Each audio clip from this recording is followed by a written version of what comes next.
15세기 때 유럽에서 일어난 일입니다.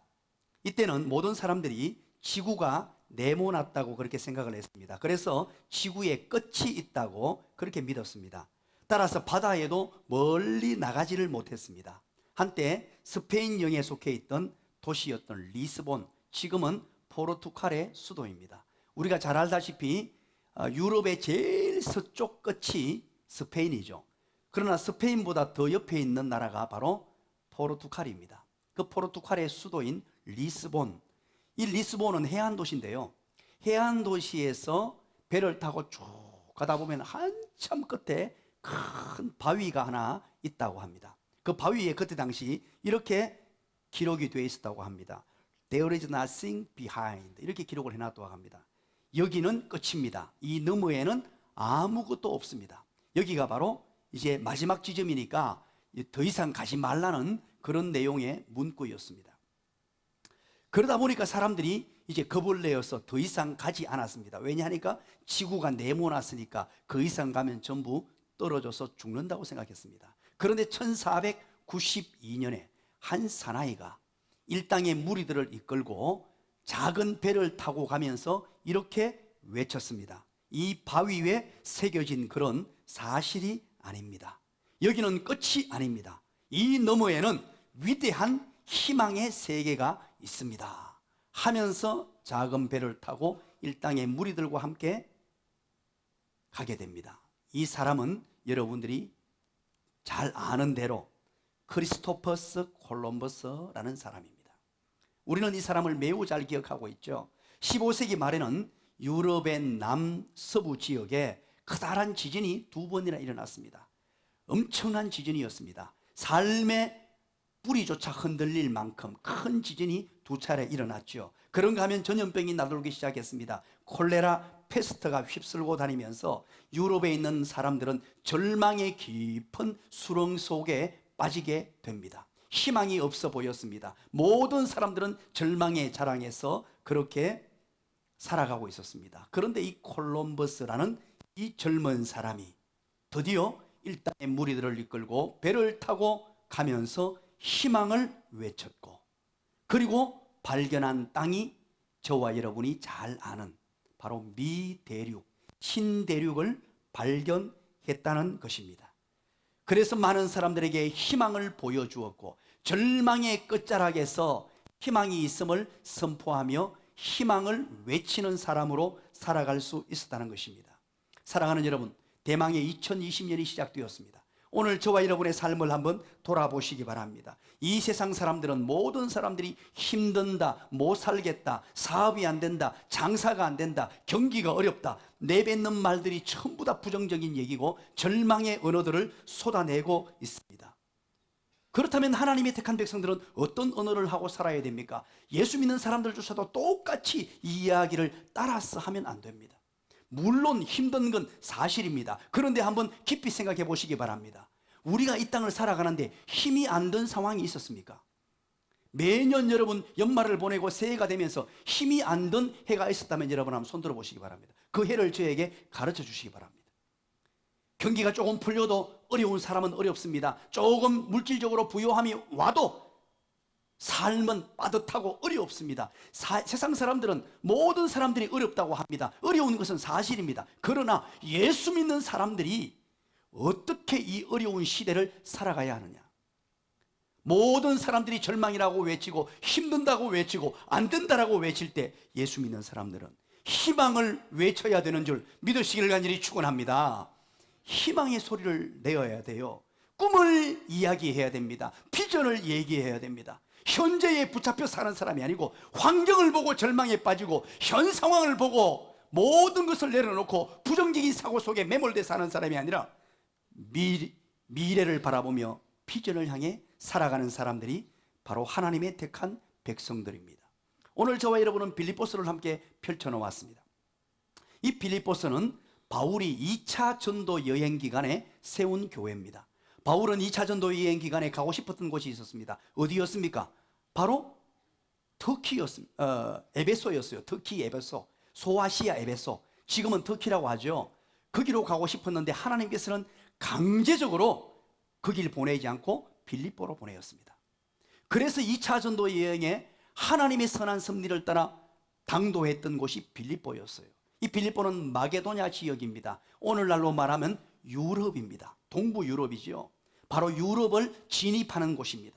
우리는 잘 압니다. 이때 하나님의 선한 뜻과 섭리가 어디 있었느냐? 유럽 복음화를 위해서 빌립보를 가게 하셨고 그곳에 교회를 세우게 하셨으며 유럽 선교의 전초기지로 세워진 것이 바로 이 빌립보 교회입니다. 이 교회가 세워진 이곳에 마지막 말년에 바울은 노년에 이르러서 로마 감옥에 갇혔어요. 로마 감옥에 갇혀서 편지 한 통을 써내려가는데 그 편지가 바로 빌립보서입니다. 이 빌립보서 오늘 전체 내용을 개괄적으로 여러분들이 조금 이해했으면 좋겠습니다. 큰 그림으로 이제 한번 그려보시기 바랍니다. 빌립보서 1장이 시작됩니다. 예수 그리스도를 믿었습니다. 예수 그리스도를 믿고 난 이후에 바울은 빌립보 교인들에게 무엇을 요청하고 말씀하시느냐? 복음에 합당하게 생활하라 라고 말합니다. 복음에 합당하게 생활하라. 이 생활하라라는 의미는 이때 당시 로마 시민권으로서 시민답게 생활하라. 이 로마 시민이 대단한 위상과 권위가 있었습니다. 로마 시민다운 삶을 살라라는 그때 당시 헬라어를 그대로 가지고 와서 로마 시민들도 자부심을 가지고 로마 시민답게 살려고 저렇게 애쓰는데 예수 믿는 사람은 반드시 예수 믿는 사람답게 복음에 합당하게 그렇게 생활해야 한다 하는 것이 1장의 내용이었습니다.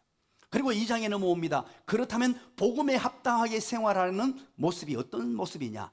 정말로 살아있는 하나님의 백성, 살아있는 성도, 살아있는 하나님의 백성은 어떻게 살아갈 것인가? 11가지로 그게 기록을 해요.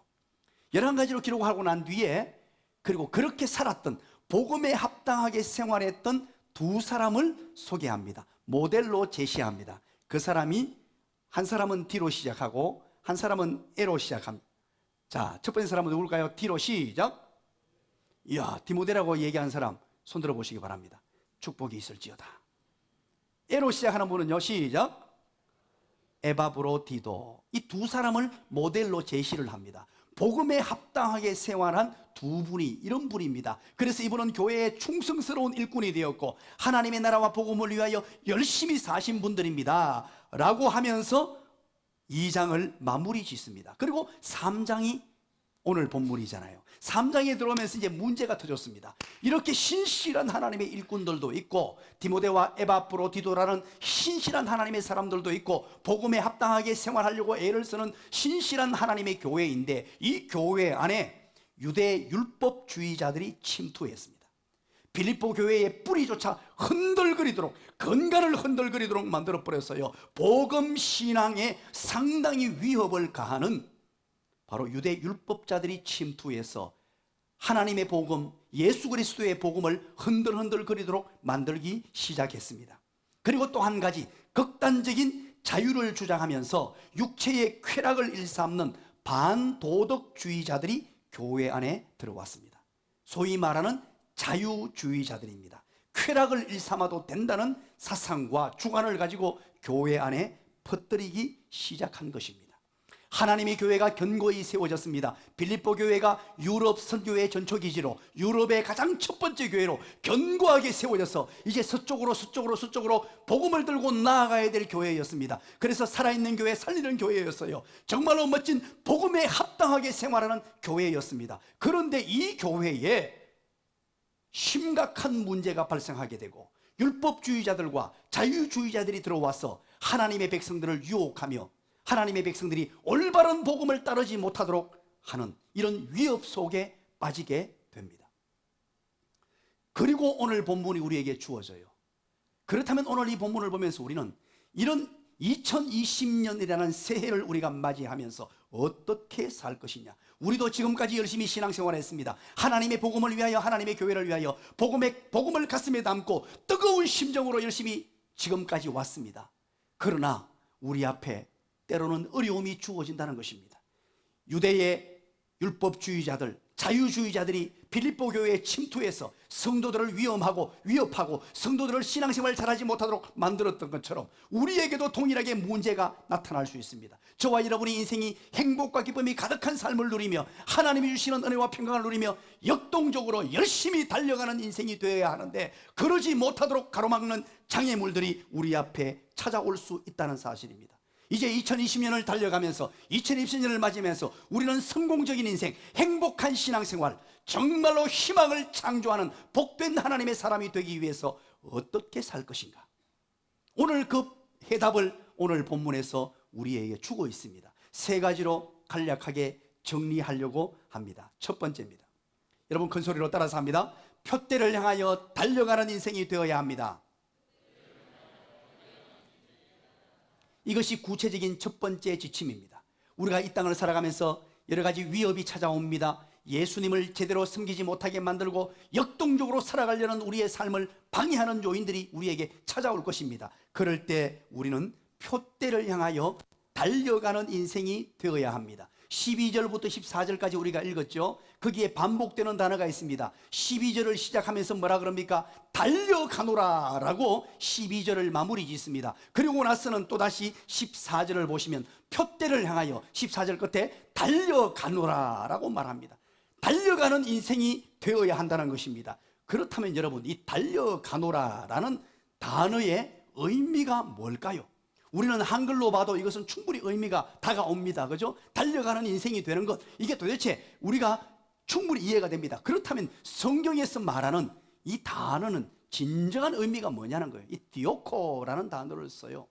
이 디오코라는 단어는 조깅하듯이 쉬엄쉬엄 주변을 보면서 그냥 쉽게 걸어가는 상태를 말하는 것이 아니고, 지금 적군들이 엄청나게 내게 지금 달려옵니다. 날 향해 쫓아옵니다. 그래서 적군들을 피해서 사력을 다해서 도망칠 때 쓰는 단어가 디오코라는 단어예요. 생사 결단을 하는 것입니다. 생사를 걸고 죽을 힘을 다해서 달려가는 상태를 디오코라는 단어로 그렇게 사용합니다. 이 말은 아직까지 이루지 못한 것이 있습니다. 이때까지 열심히 달렸지만 아직 갈 길이 많이 남아 있습니다. 내 인생의 목표를 위하여, 내 인생의 비전을 위하여 지금까지 달려왔습니다. 혼신의 힘을 향해 달려왔는데 아직까지 갈 길이 남아 있어요. 그래서 지금보다 더 힘을 다해서, 사력을 다해서 생사, 이 갈림길에 선 사람처럼 그렇게 달려가는 상태, 혼신의 힘을 다해서 달려가는 모습, 이것을 표현하는 단어가 디오코라는 단어예요. 우리가 2020년을 맞이했습니다. 저와 여러분의 삶이 만만치 않을 것입니다. 녹록치 않을 것이에요. 대망의 새해가 이제 우리에게 주어지고 열심히 살아가려고 합니다. 달려가려고 합니다. 그러면요, 여러 가지 역경도 있습니다. 고난도 있습니다. 자녀의 문제, 가정의 문제, 인생의 여러 가지 문제들이 동일하게 열려져 있을 것입니다. 그럴 때 여러분, 이 달려가는 인생이 되라는 말입니다.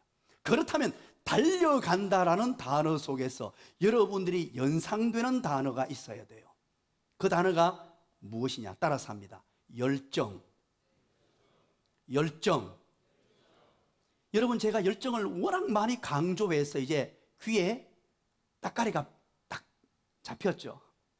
워낙 열정이라는 단어를 제가 많이 강조하잖아요. 저는 인생을 살면서 두 가지가 있으면 어떤 삶의 여건에 있더라도 성공한다고 생각하는 사람이에요. 조금 지식이 부족해도, 조금 암기력이 부족해도, 조금 다른 사람에 비해서 능력이 부족해도 두 가지만 갖추면 어떤 분야에서든지 어떤 자리에 있든지 그 사람은 성공적인 삶을 살 수 있다고 확신하는데, 그 한 가지가 뭐냐? 열정입니다. 이제 여러분 잘 아시죠? 또 한 가지는 우리 찬양 때 한번 얘기해 주시죠. 열정관계 또 한 가지는 시작, 큰 소리로 시작. 이야, 역시 우리 찬양대입니다. 열정과 센서입니다. 우리가 이 땅을 살아가면서 이 열정, 이 패션, 이게 너무너무 중요합니다. 열정적으로 사는 것, 혼신의 힘을 다해서 어떤 일을 만나든지 무슨 일을 만나든지 최선을 다해서 힘차게 달려가는 모습, 최선을 다하는 삶의 자세, 열정적으로 열심히 하는 자세, 이게 너무너무 중요합니다. 요한계시록 3장 15절 16절 말씀을 여러분들 기억하십니까? 내가 네 행위를 아노니 네가 차지도 아니하고 뜨겁지도 아니하는도다. 네가 차든지 뜨겁든지 하기를 원하노라. 16절 네가 이같이 미지근하여 뜨겁지도 아니하고 차지도 아니하니 내 입에서 너를 토하여 버리리라. 하나님께서 제일 싫어하는 것이 뭐냐? 미지근한 것이라는 거예요. 이 땅을 살아가면서 하나님께서 우리에게 생명을 주셨습니다. 호흡을 주셨습니다. 이 땅에 한평생을 살라고 우리에게 선물을 주셨어요. 그렇다면 살아가야 될 삶의 자세가 바로 이 열정입니다. 뜨거운 심정을 가지고, 피 끓는 심정을 가지고, 내게 주신 이 생명을 가지고, 내게 주어진 이 삶을 멋지게 살아가는 것, 그것이 바로 달려가는 인생입니다. 2019년도를 마무리 짓고 2020년 새해를 맞이했습니다. 여러분이 어떤 자세를 가져야 되느냐? 열정입니다. 열정.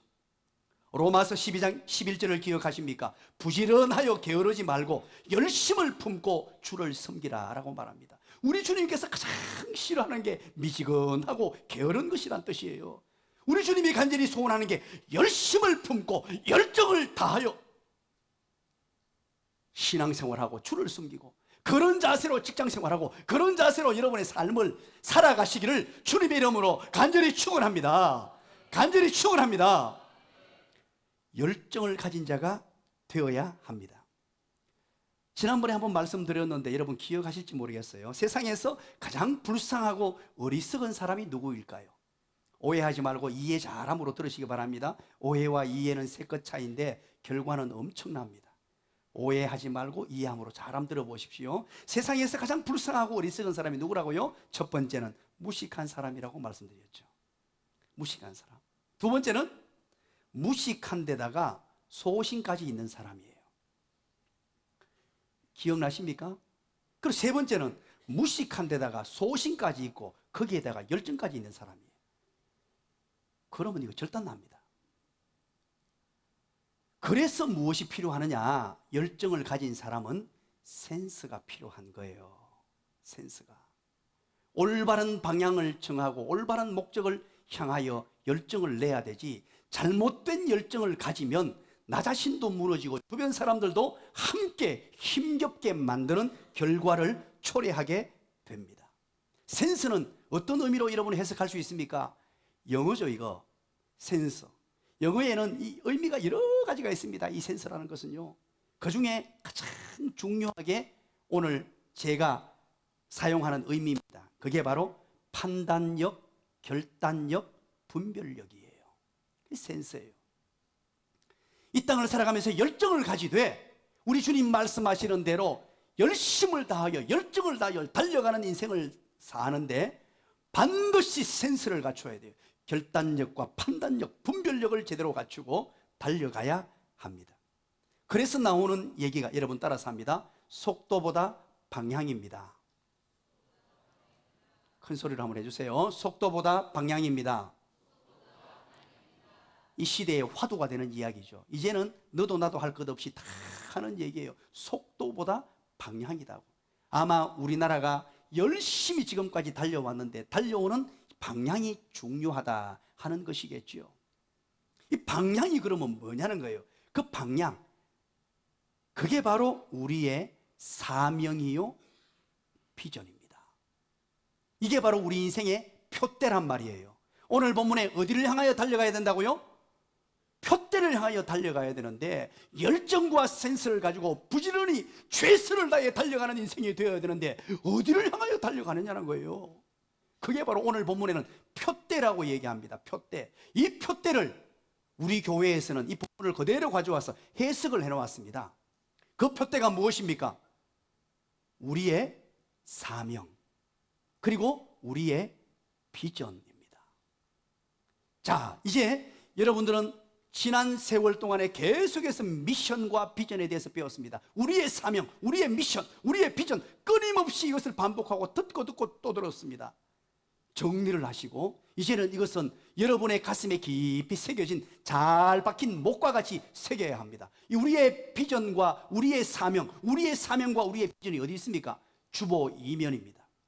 주보 2면을 보시면서 한번 읽어봅니다. 이것이 표대가 되어야 되고, 성경에서 말하는 표대, 우리가 열정과 센스를 가지고 열정과 분별력을 가지고 달려가야 할 목적지입니다. 우리의 사명, 우리의 미션, 다 같이 한번 읽어봅니다. 우리의 사명이 뭡니까? 시작. 뭐라 합니까? 자, 우리는 시작. 우리는 사랑하라는 계명과 제자 삼으라는 명령이 가장 큰 사명인 줄 믿고 4대 실천 사항을 힘껏 준행한다. 이것이 우리의 사명이에요. 하나님이 우리에게 주신 미션입니다. 성경에서 말하는 사명이요 미션입니다. 우리 교회는 이렇게 해서 출발을 했고 지금까지 20여 년간 달려왔습니다. 사랑하라는 계명, 제자 삼으라는 명령, 이 두 명령은 성경 전체의 줄기예요. 성경 창세기부터 계시록까지 전체를 쥐어짜면 두 명령이 나와요. 그래서 사랑하라는 한 기둥, 제자 삼으라는 한 기둥, 그래서 우리 교회의 뿌리를 딱 세우고 있는 두 기둥입니다. 이 한 기둥이라도 무너지면 교회가 휘청휘청하게 돼요. 이것을 가지고서 우리는 4대 실천사항, 바로 하나님 사랑에서 두 가지 실천사항이 나옵니다. 구체적 지침입니다. 우리 한번 해보죠. 두 가지 시작. 하나님 사랑, 이웃 사랑. 그리고 제자 삼으라는 곳의 두 가지 실천사항 시작. 복음 전도, 양육 훈련. 이것이 바로 성경에서 나오는 것 전부 다 합니다. 이 네 가지가 우리의 사명이에요. 하나님을 사랑하기 위해서, 이웃을 사랑하기 위해서, 복음 전거하기 위해서, 또 복음 전도된 분들을 양육 훈련하는 것, 이것을 사명으로 삼고 이것을 미션으로 삼고 지금까지 달려왔고 또 앞으로 힘을 내어서 달려갈 것입니다. 우리의 비전입니다. 우리에게 주신 이 표대, 우리의 비전은 무엇입니까? 우리 다 같이 큰 소리로 한번 읽어봅니다. 우리의 비전 시작. 우리는 세상에서 가장 성경적인 교회라는 비전을 품고 다음과 같은 공동체가 된다. 그렇습니다. 우리의 비전은요, 다른 것 아닙니다. 큰 교회 꿈꾸고 무슨 교회를 어떻게 새로 지어가지고 수천 세기 교회를 만들고 그것 아니에요. 화려한 교회 만드는 것도 아닙니다. 현수막 덕지덕지 내거는 것도 아니에요. 오직 세상에서 가장 성경적인 교회, 하나님의 말씀이라면 목사도 무릎을 꿇고 장로님들도 권사님들도 온 성도들도 우리 목자분들도 그 앞에서 무릎 꿇고 말씀이 지시하는 대로 달려가는 교회, 가장 성경적인 교회가 되는 것을 우리의 비전으로 삼고 있습니다. 때로는 이 비전을 성취하기 위하여 하나님 말씀을 부여잡고 갈 때 때로는 손해보더라도 하나님의 말씀을 선택할 것입니다. 때로는 교회가 부흥이 덜 돼도 상관없어요. 때로는 교회가 망한다 손치더라도 상관없습니다. 말씀대로, 하나님의 말씀이 지시하는 대로 달려갈 것입니다. 그러면 망한다는 표현을 쓰니까 여러분 섬찟하지 않습니까?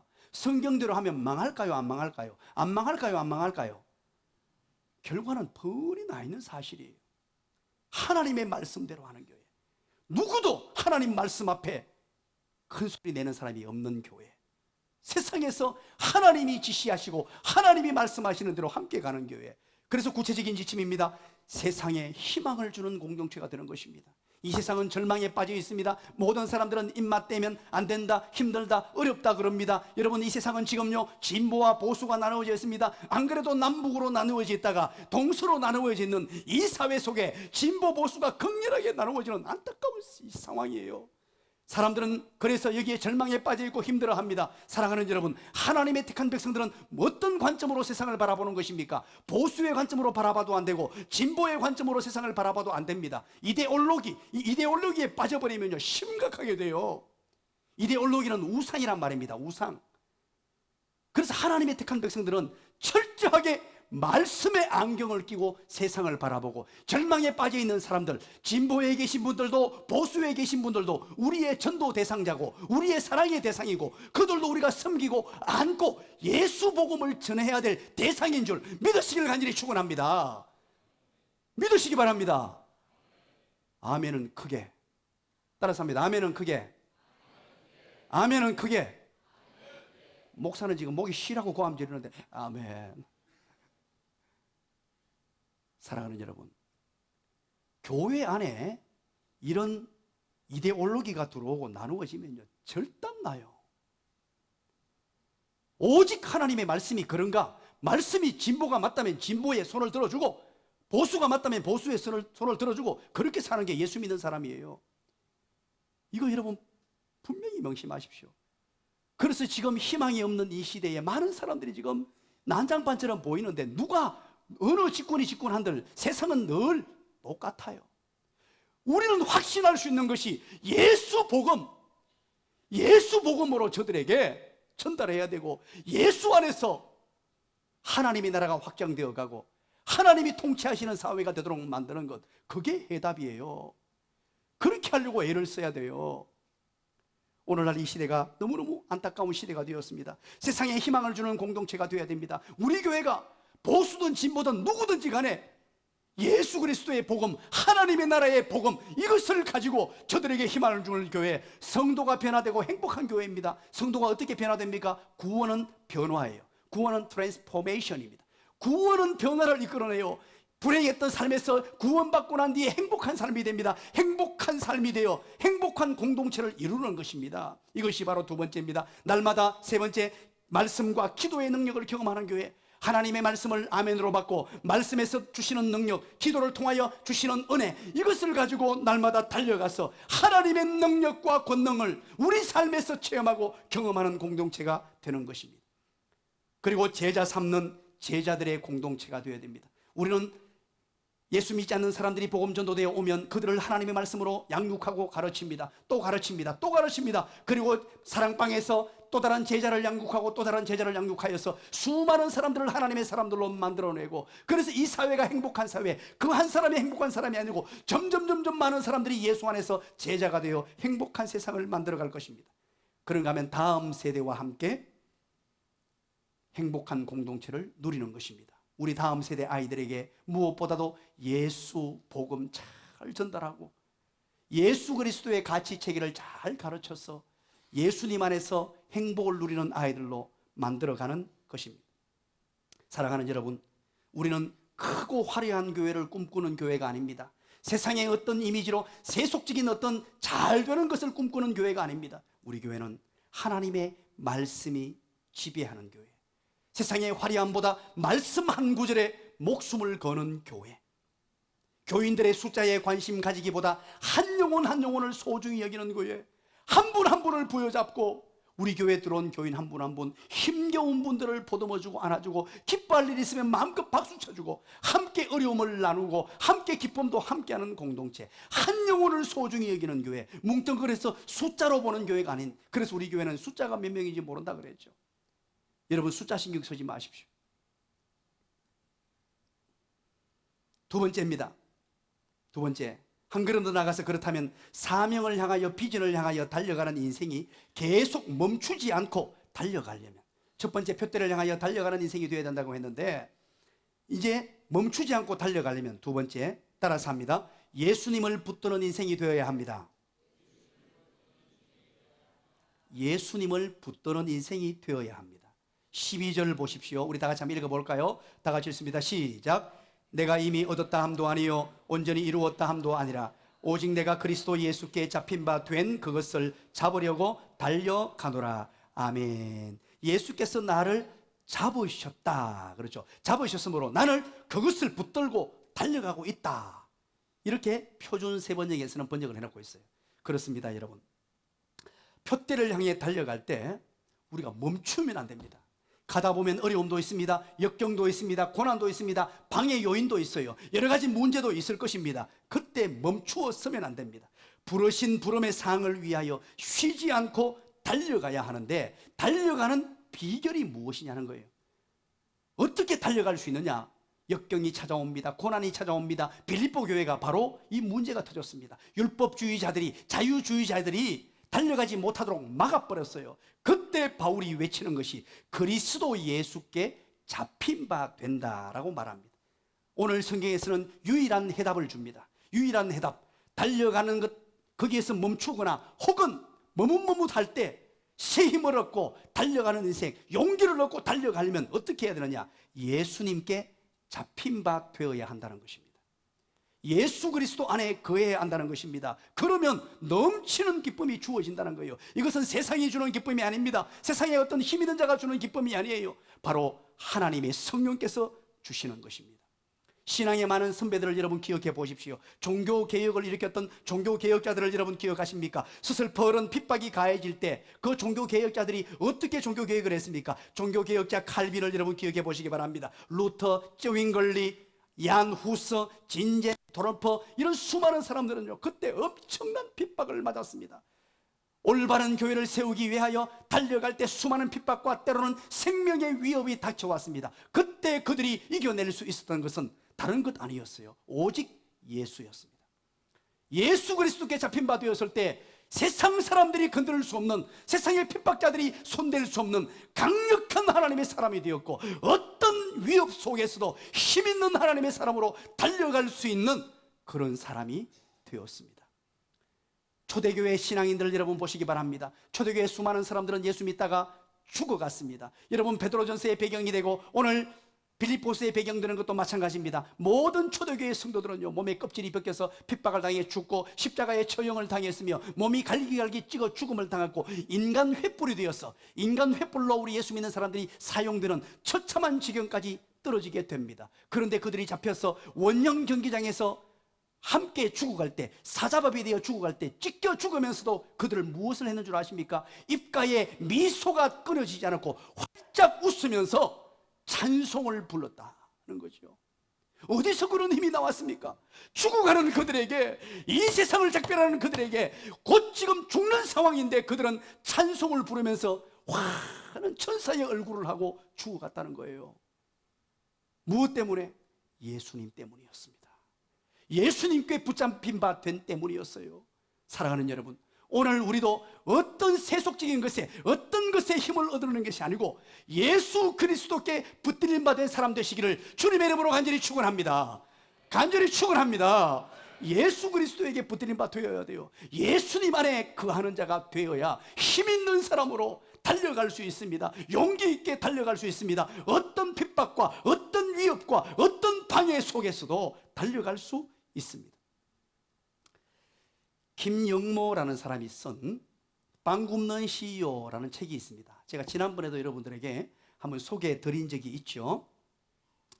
거기에 보면 이런 얘기가 등장합니다. 이 김영모 과자점이 우리나라의 최고의 부자들만이 산다는 타워 팰리스에 그렇게 입점해 있습니다. 그런데 이 맛을, 그 타워 팰리스 사람들을 완전히 사로잡아 버렸어요. 이 맛이 완전 최고의 맛을 낸다는 거예요. 그래서 우리 대한민국 전국에서 체인점을 좀 내달라고 요청이 쇄도한대요. 그런데 체인점을 안 내주고 전국에서 딱 몇 개? 7개만 딱 내준대요. 그리고 지금까지 안 내줬어요. 그리고 많은 사람들이 그렇게 요청을 하는데 이분이 이런 대답을 합니다. 빵 만드는 명장이 빵에 신경 쓰지 않고 돈에 신경 쓰기 시작하면 그때부터 타락한다. 별로 감동이 안 되는 모양이죠. 야, 저는 이 글귀를 읽는데요,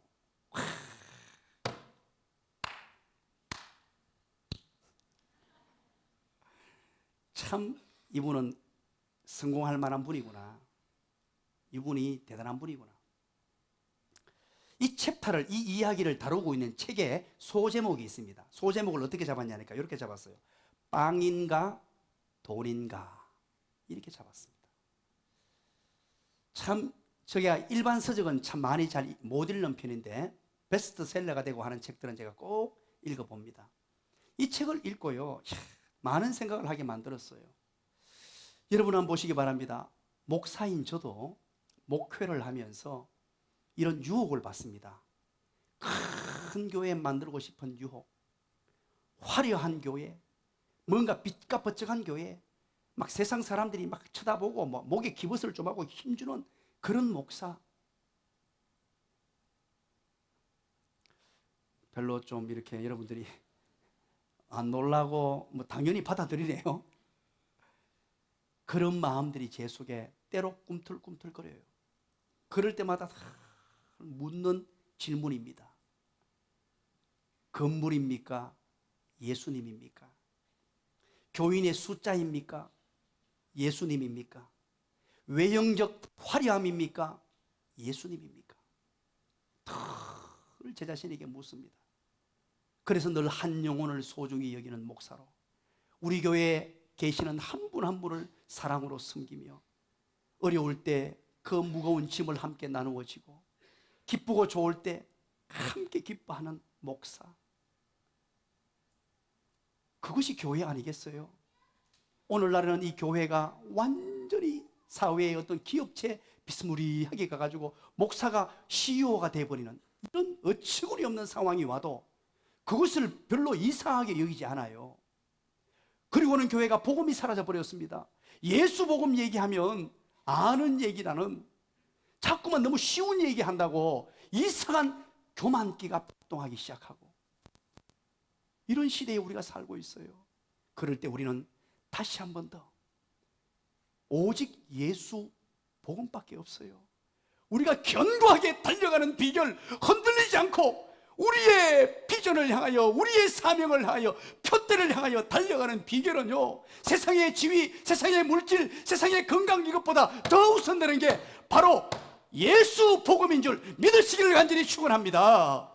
그래서 오늘 본문에 말하는 거예요. 사도 바울은 예수 그리스도께 잡힌 바 되어야 된다. 예수 그리스도께 잡힌 바 된 인생이 되어야 힘있게 달려가는 인생, 복된 인생이 될 수 있다라고 우리에게 말씀해 주는 것입니다.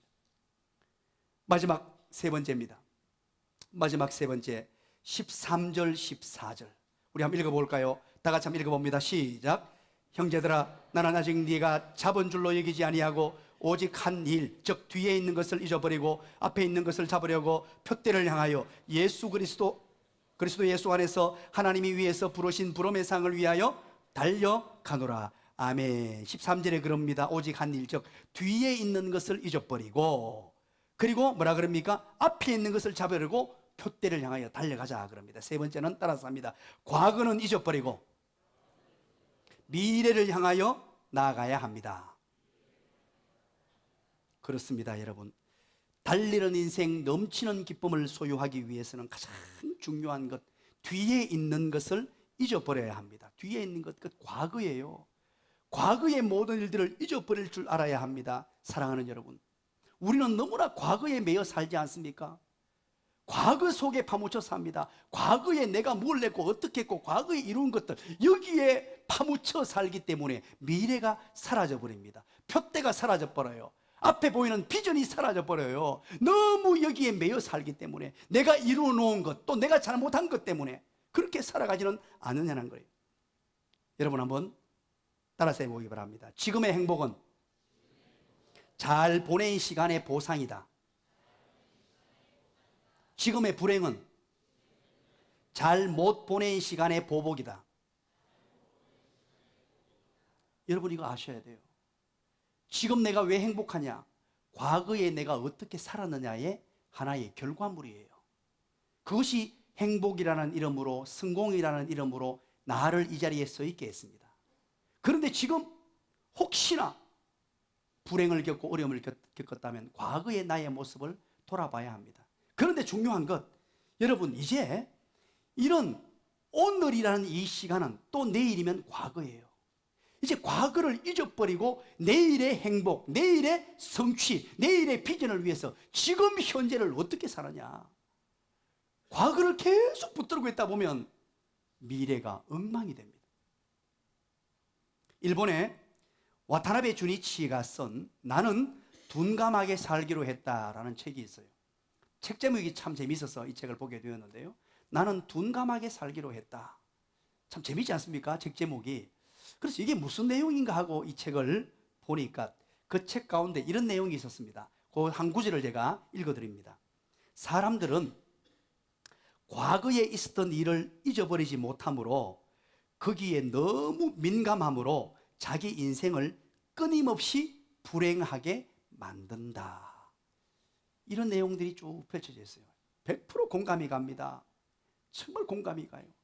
과거에 매여 있는 사람들은 현재를 불행하게 살아요.